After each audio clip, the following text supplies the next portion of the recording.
Welcome to this episode of YouTube, and we've had our first sign of warm weather really since the winter started, where we have temperatures in the 30s today.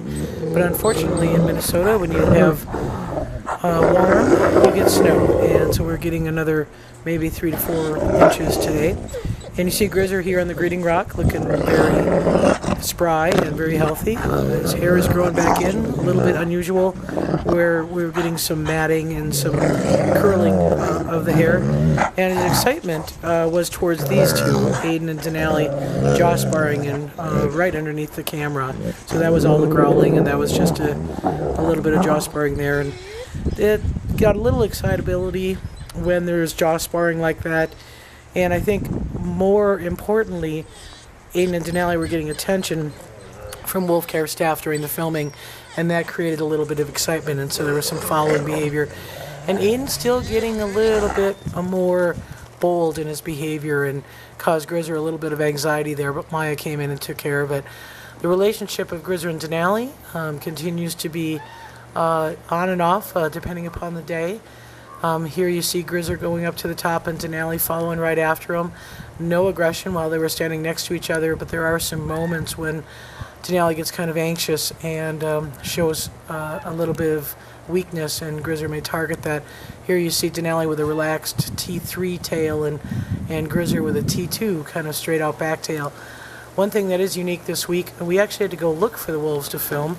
That hadn't happened in a long time, where all four of them were up in the upper enclosure, and usually Denali would stay down below and kind of be a little anxious while Maya and Grizzer were gone, and then Aiden slowly moved up with them with showing no signs of aggression. And here you see Aiden and then Maya and then Denali come out of the wood line, and Grizzer come along and again cause a little bit of anxiousness in Denali, but nothing like we were seeing weeks ago. So that's a really good sign when you have to go looking for your wolves. Unless, of course, there's a fence problem up on top, then it's not a good sign. But things are good, and here Aiden obviously again comes over to Wolf Care staff and gets some greetings. Maya's going to block that, keeping him away from Wolf Care staff.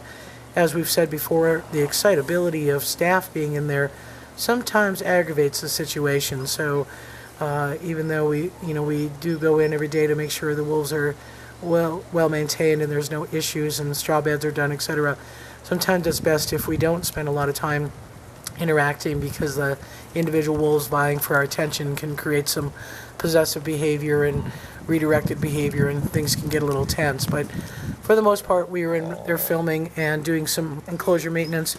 Some of this is filmed from the upper enclosure. Today we needed to knock the snow off of the overhanging eaves, getting ready for the next batch of snow to come in. So you'll see a different perspective than you would normally see in Wolf Care, meaning that we normally film from the lower part of the pen, where here we're filming in the upper part of the enclosure, and you can see all the wolves are participating, traveling along with the Wolf Care staff as the enclosure maintenance is being done and the snow is being removed. As you see, snow is coming down. Aiden was actually, in his photo for the wolf log, was catching some snowflakes with his tongue, so he's, wolves do like the stimulus of fresh snow. Probably a lot of sensory abilities are picked up on fresh snow, and certainly young animals, it's a good stimulus for them. The older animals, I think, are getting tired of trudging through the deep snow, and here's a difference between an old and a young. That's Aiden taking a charge after Denali, kind of in a social play setting.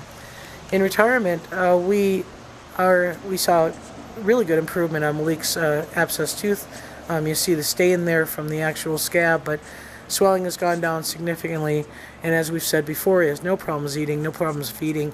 Really gives him no problem to the touch. There's really no issues with it that show any other physical abnormalities. So we're just still keeping an eye on it, and that's our priority on these older animals, is to monitor them on a daily basis and make sure that there's no issues. And our biggest barometer is their feeding. If they're willing to feed, willing to eat, that's going to be an indication. We are seeing a little bit of dominance and an interesting switch, where before Shadow was more submissive to Malik, and here's a clip where they're doing a little bit of a standoff, and Malik is posturing there, pushing himself real tall. What's interesting, if you watch the ear positions, Shadow's on the left, Malik's on the right. Shadow's ears are pricked forward, very confident. Malik starts to turn his ears to the side a little bit less confident, even though Malik is carrying his tail a little bit higher. Shadow's trying to give him direct eye contact, and Malik's averting his gaze. And again, ear postures tell a lot about an animal's confidence level. Shadow's actually going to try to do a chin rest on Malik here, and that's another sign of dominance. And very, very interesting postures. Not a lot of physical contact. Again, Malik's carrying his tail higher, but Shadow clearly had all the other body postures that showed that he was more dominant in that little scenario. And the other obvious sign of dominance is that passive following. Well, I guess not so passive, pretty active following. And here, like I said, Shadow's going to try to do a chin rest.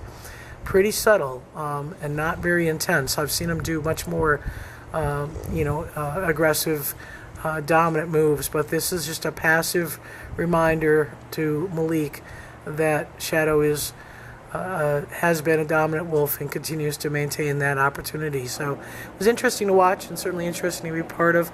And this is all going on right beneath the camera operator, so there's a pretty good glimpse of it. And oftentimes the same thing that happens in the exhibit pack with individual wolves possessing wolf care staff or trying to approach them and guarding each other from the wolf care staff. That does occur in retirement as well.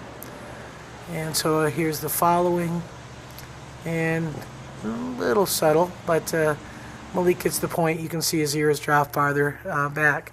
So that's it for wolf care this week. And again, thanks for watching, and we will continue to try to capture the dynamics of both packs, and make sure we keep you up to date on how things are going and how each individual wolf is doing through the wolf logs at wolf.org. So thanks again, and have a good day.